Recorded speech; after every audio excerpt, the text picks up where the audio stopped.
اللہ تبارک و تعالی اپنے بندوں کے حق میں رحمت والے فیصلے کرتا ہے، درگزر والا معاملہ فرماتا ہے۔ جگہ جگہ قرآن مجید میں اللہ تعالیٰ نے اپنے بندوں پر رحمت کرنے کا ذکر فرمایا۔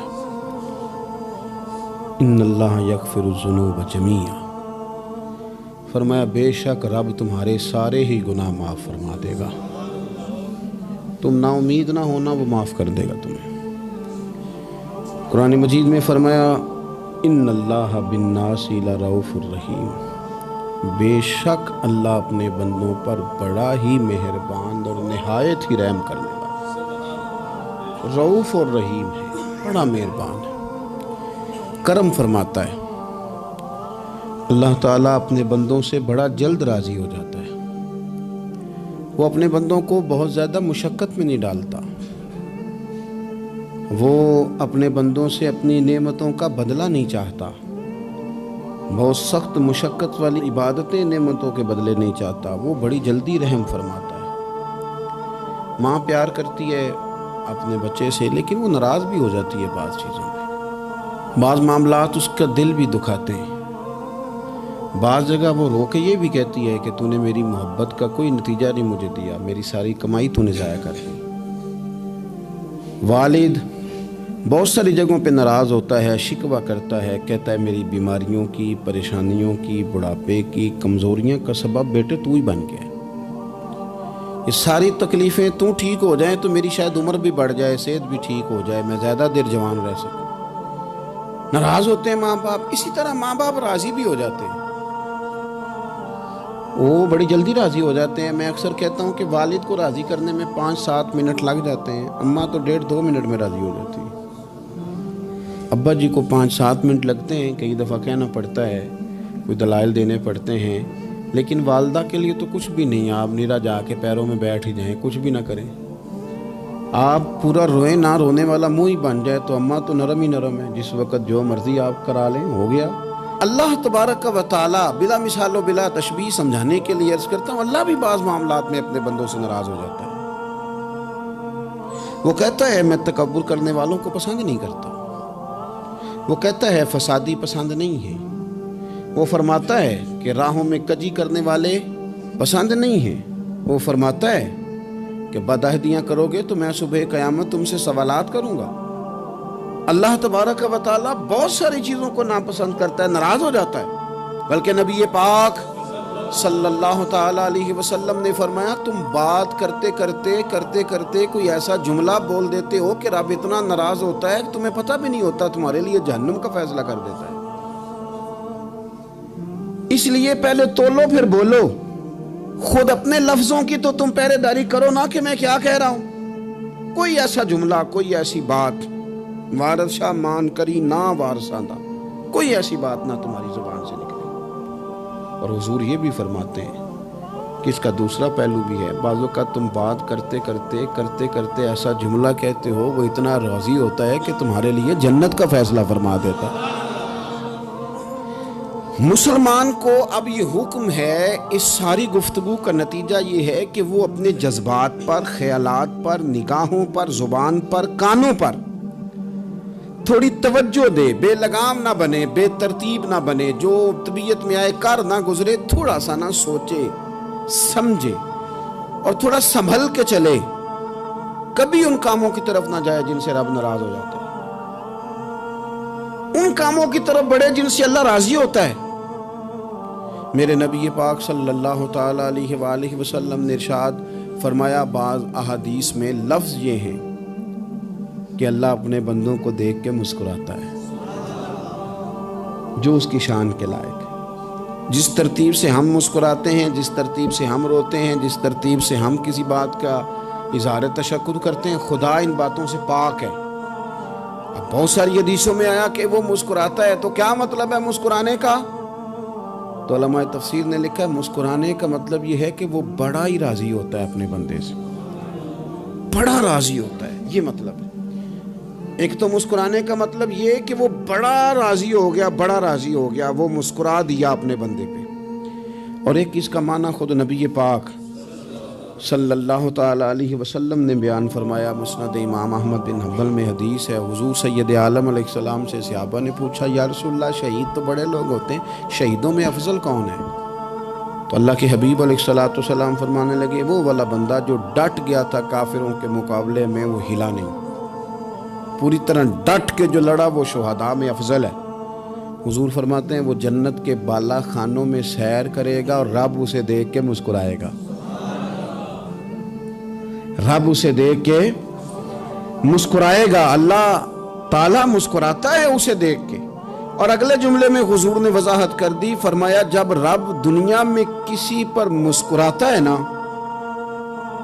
تو اس کا معنی یہ ہے کہ قیامت میں پھر اللہ اسے حساب کوئی نہیں لے گا۔ جس پر اللہ دنیا میں مسکرا دیا اس سے کوئی حساب، تو وہ کام ڈھونڈنے چاہیے نا جس سے اللہ مسکرائے۔ ویسے کبھی ہم ایسا کرتے ہیں کہ نہیں کہ کسی کو راضی کیا جائے؟ یہ کام ہم کرتے ہیں کہ ہماری کمپنی کا جو سربراہ ہے وہ ہم سے راضی رہے، جس ادارے میں ہم پڑھاتے ہیں اس ادارے کا بڑا ہم سے راضی رہے، یہ کرتے ہیں ہم۔ اس کے لیے کچھ نہ کچھ ہیلے بہانے ہم کرتے ہیں، برادری، قبیلہ، علاقہ، بستی، لوگ کسی طریقے سے ہمارے ساتھ مطمئن رہیں، کرتے ہیں نا یہ سارے کام۔ اس میں تھوڑی مشکل بھی ہمیں آتی ہے لیکن کرتے ہیں، کیا کریں۔ گھر میں بھی کئی دفعہ ایسا ماحول بنانا پڑتا ہے۔ چلیں ایک اور میٹھی مثال دیتے ہیں، زیادہ سمجھ میں آئے گی۔ چھوٹا بچہ خوش رہے، آپ اس کے لیے محنت نہیں کرتے، وہ چھوٹا ہے، اس کو خوش کرنا فرض ہے ابا پہ، لیکن وہ کہتا ہے کہ میں نے موٹر سائیکل لینا ہے، چھوٹا ہے چلا ہی نہیں پائے گا، تو ابا پھر اسے راضی کرتا ہے، کہتا ہے بیٹے چھوٹا سائیکل لے لے، چل میں تجھے اڑانے والا جہاز لے دیتا ہوں۔ مقصود کیا ہے کہ اس کو ناراض نہیں کرنا، یہ روئے نہ، اس کا دل نہ ٹوٹے۔ ہو یارو سنو نا میں کیا کہہ رہا ہوں، اگر چھوٹے بچے کے لیے وہ چیزیں ڈھونڈتے ہو، میرے ابا جی نا اپنے نواسے کے لیے کھلونا لے کے آئے تو بچہ بڑا ہی کھیلا، تو ابا جی کہنے لگے لو پیسے پورے ہو گئے میرے، بچے کو پسند بڑا ہے نا، پیسے پورے کر چھڑے نے، دیکھو نا جی کتنا اس کو راضی ہوا ہے۔ تو انسان کیا کرتا ہے کہ کوشش کرتا ہے، چھوٹا بچہ بھی ناراض نہ ہو تو وہ چیزیں وہ ڈھونڈتا ہے کہ اس کو کیا پسند ہے، چاکلیٹ لے جاؤں، فلاں چیز لے جاؤں، آئس کریم لے جاؤں۔ تو ایک بچے کے لیے، گھر کے لیے، سربراہ کے لیے اتنی محنت کرتے ہو، تو وہ کام بھی ہمیں ڈھونڈ کے تلاش کرنے چاہیے نا جس سے رب راضی ہوتا ہے، اللہ راضی ہوتا ہے۔ بتاؤں وہ کون سے کام ہیں؟ نبی کریم صلی اللہ تعالیٰ علیہ وسلم نے ارشاد فرمایا 3 لوگ ہیں جنہیں دیکھ کے رب مسکراتا ہے۔ یا رسول اللہ صلی اللہ علیہ وسلم وہ کون سے؟ تو محبوب فرمانے لگے، ایک وہ بندہ ساری مخلوق سوئی ہے، آدھی رات ہے، رات کا پچھلا پہر ہے، اس نے اٹھ کے وضو کر لیا، مصلی پہ کھڑا ہو گیا خدا کی یاد میں، فرمایا اسے دیکھ کے رب مسکراتا ہے جو اس کی شان کے لائق ہے، مسکراتا ہے اللہ۔ یہ تو سونے کا ٹائم تھا، یہ تو گہری نیند آنے کا وقت تھا، رات کا پچھلا پہر، رات پوے تے بے درداں نو نیند پیاری آوے، تے درد منداں نو یاد سجن دی ستیاں وی آن جگاوے، اور ساون کی کالی راتوں میں جب بوندا باندی ہوتی ہے، وہ راتوں کو اٹھ روتے ہیں جب خلقت ساری سوتی ہے، اللہ مسکراتا ہے۔ اور سننا میرے بھائی، میرے نبی پاک صلی اللہ تعالیٰ علیہ وسلم فرماتے ہیں جب مسلمان نماز کے لیے صفیں بناتے ہیں نا، ترتیب لگ رہی ہوتی ہے، اب اللہ کی بارگاہ میں کھڑے ہوں گے، قیام کریں گے، رکوع کریں گے، سجود کریں گے، فرمایا جب مومن صفیں بناتے ہیں تو رب دیکھ کے مسکراتا ہے، مسکراتا ہے۔ کمال ہو گئے عروج بندگی کا، جب بندے کو دیکھ کے رب مسکرائے، خدا بندے سے خود پوچھے بتا تیری رضا کیا ہے، مسکراتا ہے۔ اور میرے نبی پاک علیہ السلام فرماتے ہیں جب مجاہد جہاد کے لیے صفیں سیدھی کرتے ہیں، آج تو یہ رب کے نام پہ مرنے ہی آ گئے، یہ صفوں میں کھڑے ہوں گے، ترتیب سے لڑیں گے، ترتیب سے گلا کاٹیں گے کافروں کا یا شہادت لیں گے۔ فرمایا جب جہاد کے لوگ صفیں بناتے ہیں تو رب انہیں دیکھ کے مسکراتا ہے۔ کتنے نصیبوں والا وہ بندہ ہے جسے دیکھ کے مسکرا دیا۔ او یار کبھی تیرا بیٹا تیرے سامنے مسکرائے نا چھوٹا تو تیرا دل باغ ہو جاتا ہے، تیری ماں بیمار کسی ایک دن صحیح طرح ہنس پڑے تو طبیعت خوش ہو جاتی۔ مجھے بتاؤ نا جس کا رب بھی اسے دیکھ کے ہنس پڑے، جو اس کی شان کے لائق ہے، کیا اس بندے کے نصیبیں ہیں، کیا اس کے مقدر ہیں۔ آپ اس مقام پر اپنے آپ کو لائیں. اب دیکھیں نا یہ حدیث آپ نے سن لی, اب ہم نے نا اس طرح صفحے نہیں بنانے جس طرح ساری دنیا, اب ذرا صفحے بھی شوق سے بنائیں گے. آپ ذرا تھوڑا سا شوق پیدا کریں گے, بھئی یہ تو میں وہ کام کرنے لگا ہوں جسے دیکھ کے رب مسکراتا ہے. نبی پاک صلی اللہ علیہ وسلم نے فرمایا جب کوئی بندہ توبہ کرتا ہے نا, ہم توبہ کا رٹا لگاتے ہیں, یا اللہ میری توبہ, یا اللہ. اور توبہ کا تو مطلب یہ ہے کہ پچھلے گناہوں سے پکی توبہ, آج کے بعد یہ غلطی نہ کرنے کا پکا وعدہ. تو نے ساری شب برات رو کے گزاری ہے, بتا سویرے جھوٹ جوڑنے کا ارادہ ہے تیرا, آج کے بعد رشوت تو نہیں نہ لے گا, ملاوٹ تو نہیں نہ کرے گا, یہ توبہ ہے. اور اگر سارے کام اسی طرح کرنے تو پھر یہ توبہ کا رٹا ہے, جتنا مرضی لگاؤ. حضرت علی بن ربیعہ رضی اللہ تعالیٰ عنہ فرماتے ہیں میں مولا علی کے ساتھ تھا, مقام حرہ کی طرف جا رہے تھے, حضرت علی نے ہاتھ اٹھا کے دعا مانگی ہماری تعلیم کے لیے, ورنہ حضرت علی ہم صحابہ کو محفوظ عن الخطا تو مانتے ہیں نا. ہاتھ اٹھا کے کہا اے اللہ ہمارے گناہ بخش دے, تیرے علاوہ کوئی معاف کرنے والا نہیں.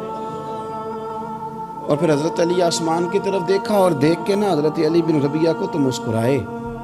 حضرت علی بن ربیعہ کہنے لگے حضور مسکرائے کیوں ہو؟ فرمانے لگے ایک دن میں حضور کے ساتھ اسی طرح آیا تھا, اسی طرح حضور نے دعا فرمائی تھی ہماری تعلیم کے لیے, اور پھر حضور مجھے دیکھ کے مسکرائے تھے اور فرمایا جب کوئی بندہ رب کی بارگاہ میں اس طرح استغفار کرتا ہے تو رب مسکراتا ہے, اور مسکرا کے فرماتا دیکھ لو میرے بندوں کو پتا ہے کہ میرے علاوہ معاف کرنے والا کوئی نہیں, انہیں پتا ہے.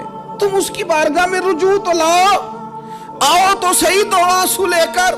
اقبال کہتے ہیں کہ موتی سمجھ کے شان کریمی نے چن لیا, قطرے دو گرے میرے ار کے انفال کے, دو میں نے آنسو بہائے تھے تو اس کے کرم نے تو موتی سمجھ کے چن لیا. سنو نا حضور اس استغفار کو, اللہ کو یار رات کو توبہ کر کے سونا چاہیے ہمیں.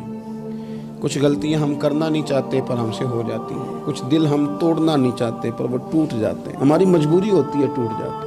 رات کو اس کی بارگاہ میں ہاتھ باندھ کے کشکول طلب دراز کر کے خوب استغفار پڑھنا چاہیے کہ مالک بندے ہیں نا کیا کریں, نفس کا ساتھ ہے, دنیا کا ساتھ ہے, خواہشات نفسانیہ, مالک معاف کر دے.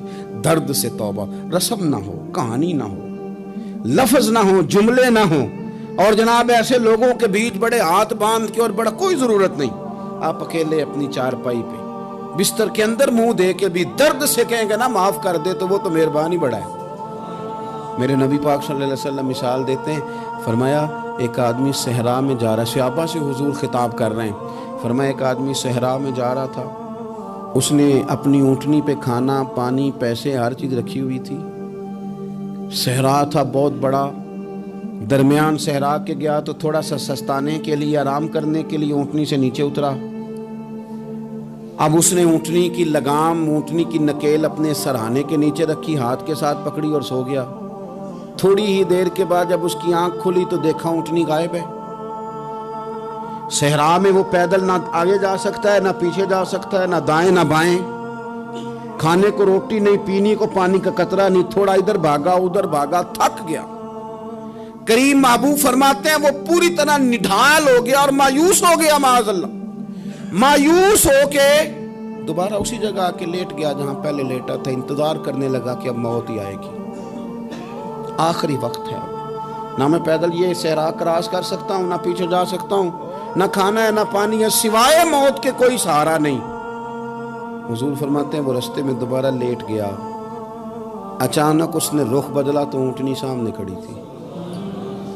حضور نے صحابہ سے پوچھا بتاؤ نا اسے بھلا کتنی کو خوشی ہوگی؟ یا رسول اللہ جسے نئی زندگی مل گئی ہے. آپ دیکھیں نا سارے ڈاکٹروں نے کہہ دیا کہ اس کے تو گردے معدہ جگر ہر چیز ختم ہے, گھر لے جاؤ خدمت کرو, ہر طرف پریشانی ہے. وہ بندہ بھی سمجھ گیا ہے کہ آخری وقت آ گیا, کل جاؤں پرسوں جاؤں, تیاری ہو گئی, سب لوگ آ گئے, باہر والے بھی آ گئے, یہ ماحول ایک عجیب رنگ اختیار کر گیا. اچانک ایک ڈاکٹر نے آ کے کہا نہیں غلطی لگ گئی تھی. مجھے بتائیے انداز کیا ہوتا ہے؟ بغیر دوائی کے بندہ اٹھ کے کھڑا نہیں ہو جاتا, میں تو بچ گیا ہوں. نبی پاک صلی اللہ علیہ وسلم فرمانے لگے اس کی اونٹنی مل گئی, بتاؤ بھلا اسے کتنی خوشی ہوگی. یا رسول اللہ وہ تو دوبارہ دنیا میں آ گیا. حضور فرمانے لگے اسے کچھ بھی خوشی نہیں ہوئی جب کوئی رب کا گناہگار بندہ آ کے توبہ کرتا ہے، رب کو اس سے کئی گنا زیادہ خوشی ہوتی ہے۔ میرا بندہ آ گیا ہے، میرا بندہ آ گیا ہے، میرے گھر آ گیا، اس نے آنسو بہائے ہیں، اس نے کہا اللہ میں تیرا ہی ہوں، تیرا ہی رزق کھاتا ہوں، تیری ہی زمین پہ رہتا ہوں، تیرے نام سے میری سانسیں چلتی ہیں۔ وہ آ گیا، فرمایا اس اونٹنی والے سے زیادہ رب کو خوشی ہوتی ہے جب گناہگار آ کے توبہ کرتا ہے۔ گناہگاروں کے آنسو اس کی بارگاہ میں بڑے مقبول ہیں، لیکن ہم رسم ادا کرتے ہیں، توبہ نہیں کرتے۔ ہم اپنے آپ کے ساتھ دھوکہ کرتے ہیں، جھوٹ بولتے ہیں۔ ہم بندہ کوئی ناراض ہو جائے تو ہمیں کو نہیں نیند آتی، اس کے گھر چلے جاتے ہیں۔ ہم اپنے سارے رشتوں کو، تعلقات کو مینٹین کر کے رکھنے کے عادی ہیں۔ ہمیں پتہ ہے کہ وہاں میں نہیں جا سکا تو بیٹا بھیجتا ہوں، فلاں شادی پہ میں نہیں جا سکا تو بھتیجا بھیجتا ہوں، بھائی بھیجتا ہوں۔ ہر تعلق کا ہم نے خیال رکھا کوئی روٹھ نہ جائے، لیکن کمال ہے نا، یہ نہیں سوچا کہ اگر رب روٹھ گیا تو جب وہ روٹھ جائے نا تو سارے رشتے بھی بندے کے پاس موجود ہوں تو کوئی کرامت نہیں ہوتی۔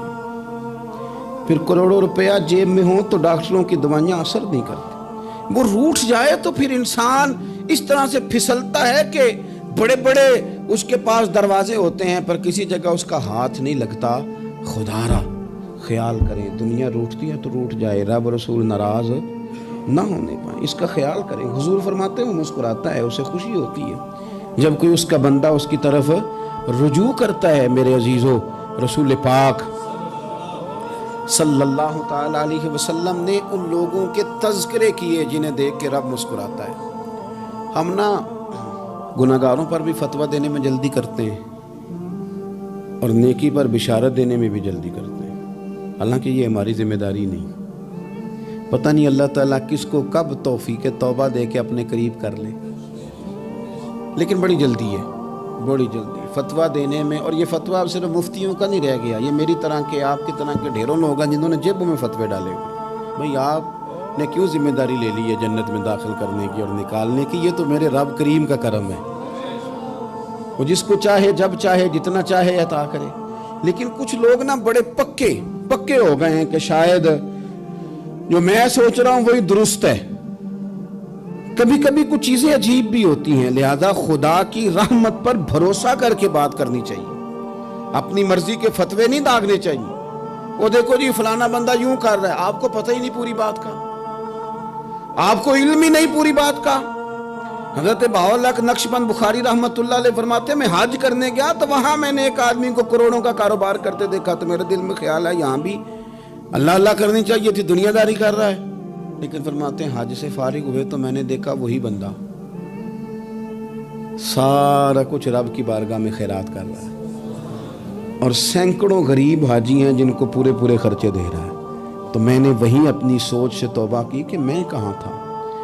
بڑی جلدی کھڑے نہ ہو جائیں۔ حضرت حسن بصری رحمت اللہ تعالیٰ علیہ ارشاد فرماتے ہیں کہ میں دریا کے کنارے گیا تو وہاں میں نے ایک شخص کو دیکھا، وہ اپنی ایک خاتون کی گود میں سر رکھ کے بیٹھا اور قریب ایک بوتل بھی پڑی ہے۔ میرے دل میں معاذ اللہ خیال آیا کہ دیکھو کس انداز میں ایک عورت کے ساتھ یہ ہے اور پاس بوتل بھی پڑی ہے، جانے شراب ہے۔ کہتے میں سوچ ہی رہا تھا کہ اچانک کی کشتی آ رہی تھی دریا میں، وہ ہچکو لے کھائے، کشتی میں 4-5 لوگ تھے، وہ دریا میں ڈوبنے لگے۔ وہ آدمی تیزی سے اٹھا، دریا میں چھلانگ لگائی، پہلے ایک کو نکالا، پھر دوسرا نکالا، پھر تیسرا نکالا، ایک بندہ رہ گیا۔ کہنے لگا حضور مجھے تو آپ نے گناہگار سمجھا ہے، میں تو بڑے غلط انداز میں یہاں بیٹھا ہوں، آپ نے جو سوچا چلیں یہ چوتھا بندہ آپ نکالنا ہے، کرے نا یہ کام، کرے نا یہ کام۔ بڑے بھولے بھالے بڑے اللہ والے، ریاض آپ کو بس ہم ہی جانتے ہیں، اتنی جلدی فتویٰ۔ حضرت حسن بصری فرماتے ہیں میں پشیمان ہوا، میں نے کہا مجھے تیرنا نہیں آتا، تو دیر نہ کر، چوتھا ڈوب نہ جائے۔ پھر اس نے چھلانگ لگائی، چوتھا بھی نکال لایا اور کہنے لگا حضرت آپ نے جلدی کی سوچنے میں، یہ بی بی میری ماں ہے اور یہ سرکے کی بوتل ہے۔ ہم ماں بیٹے کا یہ مشغلہ ہے کہ یہ وہ جگہ ہے جہاں آ کے لوگ مسافر اترتے ہیں، اور یہاں سے کسی کا گھر 100 میل ہے، کسی کا 200 میل ہے۔ ہم صبح سرکہ کھجوریں روٹیاں لے کے یہاں آتے ہیں، مسافروں کی نوکری کرتے ہیں، کوئی پریشان ہو تو مدد کرتے ہیں۔ حضرت خواجہ حسن بصری فرماتے ہیں میں نے معافی مانگی، ان سے بھی مانگی، رب سے بھی مانگی، انہوں نے مانگ لی نا بزرگ تھے، پر ہم کو نہیں تیار مانگنے کو. ہم ہر وقت بدگمانیاں، وہ فلانا فلانے جرم کرتا تھا، میں اسے اب کیسے نیک مان لوں؟ بھئی اب وہ نمازی ہے، خدا کے گھر آتا جاتا ہے، اب اللہ کی بارگاہ میں حاضر ہوتا ہے. جب رب نے معاف کر دیا تو بھی سوچ بدل جا. سنیں حضور کیا فرماتے ہیں. نبی پاک صاحب الاخلاق صلی اللہ تعالی علیہ وسلم فرماتے ہیں، مسند امام احمد بن حنبل دیکھیے، فرمایا رب اس وقت بڑا ہی مسکرائے گا جب قاتل بھی جنت میں جائے گا، مقتول بھی جنت میں جائے گا. یا رسول اللہ مقتول تو گیا، یہ قاتل کیسے چلا گیا؟ حضور فرماتے ہیں جائے گا، اور جائے گا اور رب مسکرائے گا جو اس کی شان کے لائق ہے. یا رسول اللہ کس طرح؟ تو نبی پاک صلی اللہ علیہ وسلم فرمانے لگے اس نے ایک مومن کو قتل کیا تھا، وہ شہید ہو کے جنت میں چلا گیا. اب اللہ نے بعد میں اسے توبہ کی توفیق دے دی. پہلے اس نے کلمہ پڑھا، پھر یہ میدان میں اترا، کافروں سے لڑا، یہ شہید ہوا، رب نے اسے بھی جنت دے دی. قاتل بھی جنت میں، مقتول بھی جنت میں. اور بات اتنی انوکھی ہے کہ رب دیکھ کے مسکرا رہا ہے جو اس کی شان کے لائق ہے. ہم جلدی میں ہیں، ہم انتظار نہیں کر رہے کہ شاید توبہ کر جائے، ہم انتظار نہیں کر رہے. لیکن میرے عزیز اتنی جلدی نہ کریں. سوچوں کا صاف ہونا، ذہنوں کا پاک ہونا، اور لوگوں کے بارے میں گمان کا اچھا ہونا. آپ کسی نفسیات کے ڈاکٹر کے پاس چلے جائیں، اسے کہیں ٹینشن بڑی ہے، میں ان کے مضامین پڑھتا رہتا ہوں، وہ سب سے پہلا سبق آپ کو یہ پڑھائیں گے کہ اچھا سوچا کریں. اچھا سوچنے سے بندہ تندرست رہتا ہے. کس سے بندہ تندرست رہتا ہے؟ ہیں جی واقعی. یعنی اس والے پڑوسی کے بارے میں بھی اچھا سوچنا ہے گھر میں، اس والے کے بارے میں بھی، چھوٹے بھائی کے بارے میں بھی اچھا سوچنا ہے، اور بڑے کے بارے میں بھی اچھا ہی سوچنا ہے. یعنی اپنی برادری قبیلے کے بارے میں بھی اچھا سوچیں، جو قبیلے کا نہیں اس کے بارے میں بھی چلیں تھوڑا سا اچھا سوچ لیں. اپنے بارے میں تو اچھا سوچا ہے بڑا. میں کہتا ہوں کہ ہم اپنی غلطیوں سمیت اپنے آپ سے بڑا پیار کرتے ہیں، اور دوسرے کی ایک غلطی نظر آ جائے تو ہمیں گھن آنے لگ جاتی ہے. آپ جلدی نہ کریں. مالک نے موقع دیا ہے بندوں کو، نہ وہ کسی کا رزق چھین رہا ہے، نہ سانسیں چھین رہا ہے، وہ اپنی زمین پہ چلنے بھی دے رہا ہے، رہنے بھی دے رہا ہے. تو جب اس نے موقع دیا ہے آپ بھی تھوڑا موقع دیں. اللہ بڑا کریم ہے، دروازے کھولے گا، اس کے بندے اس کی بارگاہ تک پہنچیں گے. بدگمانیاں اور پھر بدگمانیوں کا عروج، اور اس لیول تک جا کے بات کر دینا ہے کہ جہاں سے خوف آئے کہ یار یہ بات نہیں کرنی چاہیے. رسول کائنات سرور دو عالم صلی اللہ تعالی علیہ وسلم فرماتے کہ اللہ مسکراتا ہے. دیکھو ہمارے ہاں نا ایک اور بھی مسئلہ بن گیا ہے. میں نے کچھ لوگوں کو نا پکا، میرے پیارے ہیں، محبت ہے مجھے، تو میں چونکہ آپ میری کلاس ہیں، میں مشاہداتی اور تجرباتی باتیں بھی کر لیتا ہوں، اسی کی روشنی میں کئی دفعہ گفتگو بھی تیار کرتا ہوں. کچھ لوگوں نے نا پکا ذہن بنا لیا یہ کہنے کا کہ ہاتھ بڑا تنگ ہے. پکا آپ جس وقت پوچھ لیں ان کا ہاتھ اور بڑا ہی زیادہ تنگ ہے. آپ یقین کریں بہن کا جو خامند ہے وہ کہہ رہا ہے جا حصہ لے کے آ، تیرے بھائیوں کی کمائی تو نہیں، تیرے ابا کی ہے، لے کے آ. وہ بیچاری اس کی منتیں کر رہی ہے، کہتی ہے اگر جاؤں گی نا تو وہ کہیں گے حصہ لے جا، آج کے بعد ہمارے گھر نہ، میرا دروازہ نہ بند کرو، مہربانی کرو. اور بھائی سے بات کرتی ہے تو کہتا ہے ہاتھ ہی بڑا تنگ ہے، جب ٹھیک ہوگا تو دے دوں گا. نہ کریں یہ ظلم. ہمارے اپنے تڑپتے رہتے ہیں اور ہماری دولتیں اندر پڑی رہتی ہیں. ہمارے اپنے چھوٹی چھوٹی ضروریات کے لیے پریشان ہوتے ہیں، لیکن ہم بڑے بڑے بہانے ہیں ہمارے پاس. کہتے ہیں یہ نکما ہے، یہ نکھٹو ہے، یہ کام نہیں کرتا، اس میں فلانا ہے، بے فلانا ہے، بلہذا میں نے نہیں ساتھ چلنا. اظہار جب آپ کے اندر پیدا ہوتا ہے نا، اظہار جب کسی کے لیے آپ حساس ہوتے ہیں تو آپ کو بھی سرور حاصل ہوتا ہے. نہ کریں یہ کام کہ آپ کو اللہ نے وسعت دی ہے اور ہر وقت آپ ہاتھ تانگ ہونے کا رونا رو رہے ہیں، ہر وقت آپ یہ کہہ رہے ہیں میں بڑی آزمائش میں ہوں، جب خدا نے آپ پہ نہیں ڈالی. تو اتنے جھوٹ بولنا صرف اس لیے کہ میرے پیسے بچ جائیں، صرف اس لیے کہانی سنانا کہ حالات میرے بڑے خراب ہیں کہ کوئی بندہ میرے سے کوئی تھوڑا بہت قرض نہ مانگ لے. سنو، نبی پاک صلی اللہ علیہ وسلم کے پاس مہمان آ گیا، بخاری مسلم ہے. حضور نے ازواج مطہرات کے گھروں میں پیغام بھیجا کچھ چیز ہے ضیافت کے لیے. یا رسول اللہ کچھ بھی نہیں، یہ دو جہاں کے شاہ ہیں اور پاس کچھ رکھتے نہیں، دو جہاں کی نعمتیں ہیں ان کے خالی ہاتھ میں. یا رسول اللہ کوئی چیز بھی نہیں. حضور نے صحابہ کے مجمع پہ نظر ڈالی، یا رسول اللہ صلی اللہ علیہ وسلم حکم ہو، تو حضور فرمانے لگے تم میں سے کوئی بندہ ہے جو اسے گھر لے جائے روٹی کھلائے؟ ایک صحابی اٹھے فوراً، حضور میں لے کے جاتا ہوں کھانا کھلاتا ہوں۔ فرماتے ہیں میرے گھر میں صرف بچوں کا کھانا تھا، یہ نہیں کہ فریزر بھرا ہوا ہے نعمتوں سے، صرف بچوں کا کھانا، یہ نہیں کہ کسی کو دیکھ کے اپنی ہنڈیا پہ برتن دے لیا، صرف بچوں کا کھانا۔ کہتے ہیں گھر گیا، بیوی سے کہا کیا کیفیت ہے؟ کہنے لگی بچوں کی روٹی ہے۔ میں نے کہا بچے سلا دے، صبح ناشتہ کر لیں گے۔ تو کہنے لگی آپ کیا کھائیں گے؟ تو میں نے کہا نہ میں کھاؤں گا نہ تو کھائے گی، مہمان جو نبی پاک کا ہے۔ کہا اچھا، اب ذرا تجویز دیکھو میاں بیوی کی سوجھی آپس میں۔ کہتے ہیں کھانا لگا دینا، کیونکہ ایک آدھ بندے کا کھانا ہے۔ اپنی غربتوں کا ہر جگہ اظہار کرنا، رونا رونا، یہ دیکھو غربت کیسے چھپائی جا رہی۔ اس کو کہا نہیں کہ چل تو تھوڑا رحم کھا، تو آیا ہے تو تھوڑا رحم کھا، یہ نہیں کہا اٹھ کے نا تو کھانا رکھنا اور اٹھ کے نا چراغ ٹھیک کرنے کے بہانے بجھا دینا۔ ہم دنیا والوں کے سامنے کیوں اپنے دکھ بیان کریں؟ ہم جو کہیں گے رب رسول کی بارگاہ میں کہیں گے۔ تو نا چراغ ٹھیک کرنے کے بہانے، اہلیہ اٹھی کھانا دینے کے بعد چراغ ٹھیک کرنے کے بہانے بجھا دیا۔ خامد بھی ہاتھ چلاتے رہے، بیوی کبھی برتن رکھتی کبھی اٹھاتی، پتہ چلے کہ کھانا کھا رہے ہیں، کھانا کھایا جا رہا ہے۔ کہتے ہیں مہمان پیٹ بھر کے کھانا کھا گیا۔ یہ کام ہوا رات کے اندھیرے میں، اس وقت ہوا جب چراغ بھی بند تھا، اس وقت ہوا جب کوئی دیکھنے والا نہیں تھا، کسی پڑوسی کو بھی خبر نہیں تھی۔ فرماتے ہیں صبح کے اجالے میں اس مہمان کو لے کے مسجد نبوی میں نے قدم رکھا تو نبی کریم نے فرمایا رات جو تم نے کام کیا ہے نا، اسے دیکھ کے میرا رب بڑا مسکرایا ہے، اللہ بڑا مسکرایا ہے۔ اللہ تر دامنی پہ شیخ ہماری نہ جائیے، ہم دامن نہ چھوڑ دیں تو فرشتے وضو کریں۔ یہ شان ہے صحابہ کی۔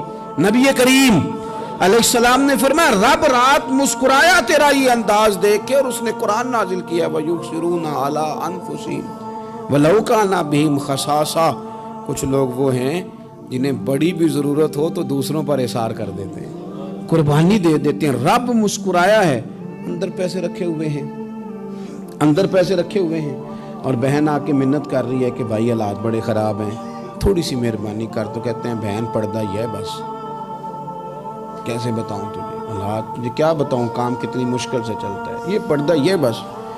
بہرحال اگر تو نے کہا ہے نا 50,000 تو میں زیادہ نہیں، کوئی 20 کو دے دوں گا تجھے، وہ بھی خاصی نیکی کر کے، وہ بھی بتا سکھا کے۔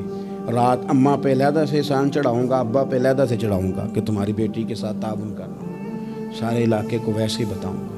اور وہ غریبنی بیچاری 20,000 لے کے گھر گئی ہے، پھر سفارشیں کر رہی ہے کہ مہربانی کرو۔ میں نے ایسے بھی دیکھے ہیں جو پہلے بیوی کو پکڑاتے ہیں تو دے، اس لیے کہ پھر وزیر اعظم تو ڈنڈا نکال لے گا تو بڑا مشکل ہو جائے گا پھر گھر میں رہنا، لہذا وہ یہ تو آگے لگ۔ یہ کیا لہجہ ہے آپ کا؟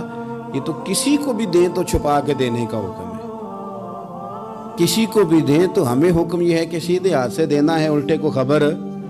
اور یہ جو بالکل ہی اپنے ہیں ان پر تو پردہ پوشی آپ کے لیے ویسے ہی ضرورت تھی۔ میرے عزیز رب مسکراتا ہے۔ میرے نبی پاک علیہ السلام نے یہ اعمال ہمیں بتائے جن پر اللہ مسکراتا ہے، خوش ہوتا ہے۔ اور بعض لوگوں کو حضور نے نامینیٹ کیا، حضرت سعد بن معاذ رضی اللہ تعالیٰ عنہ عظیم صحابی تھے۔ یہ وہ خوبصورت صحابی ہیں جن کے جنازے کو کندھا میرے نبی پاک نے عطا فرمایا، حضور نے کندھا عطا فرمایا۔ کمال ہو گئی، نرخ بازار محبت کا انوکھا ہی ہو گیا، خود خریداروں میں شامل آ کے مولا ہو گیا۔ حضور نے کندھا دیا۔ حضرت سعد بن معاذ رضی اللہ تعالیٰ عنہ کا جب جنازہ اٹھا، ان کی والدہ رو پڑی، بڑے درد سے روئی، ماں تھی نا۔ ان کی آواز جب حضور تک گئی تو نبی پاک نے فرمایا آنسوؤں کو روک لے، آواز کو کم کر لے، تیرے بیٹے کی تو جب روح پرواز ہوئی ہے تو رب مسکرایا ہے۔ جس کے آنے پہ رب راضی ہو مسکرا دے جو اس کی شان کے لائق ہے۔ یہ تو وہ لوگ ہیں کہ جن کے جانے پر نا رب، وہ کسی نے کہا تھا کہ میرے مرنے پہ ہر سو شور مچ جائے گا، دیکھو گے میرے مرنے پہ ہر سو شور تمہیں پتہ چل جائے گا جب ہم جائیں گے، میرے مرنے پہ ہر سو شور مچ جائے گا دیکھو گے، اور کہنے الوداع سرکار خود تشریف لائیں گے۔ اور درویش کہنے لگے بعد مرندے مکھڑا میرا ہو جاوے جے تازہ، پھر سمجھ لینا محبوب میرے نے آن پڑے ہے جنازہ، اور عاشق کا جنازہ ہے ذرا دھوم سے نکلے اور محبوب کی گلیوں سے ذرا گھوم کے نکلے۔ فرمایا کہ ان کے تو جانے پہ رب کریم، اور حضور نے ایک دعا بھی دی۔ حضرت ابو طلحہ، حضرت طلحہ رضی اللہ تعالیٰ عنہ صحابی تھے، ان کا وصال ہو گیا تو حضور نے دعا بھی دی۔ فرمایا یا اللہ جب میرا طلحہ آئے نا تو اس سے مسکرا کے بات کرنا، یہ تجھ سے مسکرا کے بات کرے جو تیری شان کے لائق ہے۔ تو اللہ تعالیٰ غائب درجے راضی ہوتا ہے۔ ایک دفعہ پھر بات دہراتا ہوں، جو میدان میں ڈٹ کے شہید ہو رب اسے دیکھ کے مسکراتا ہے۔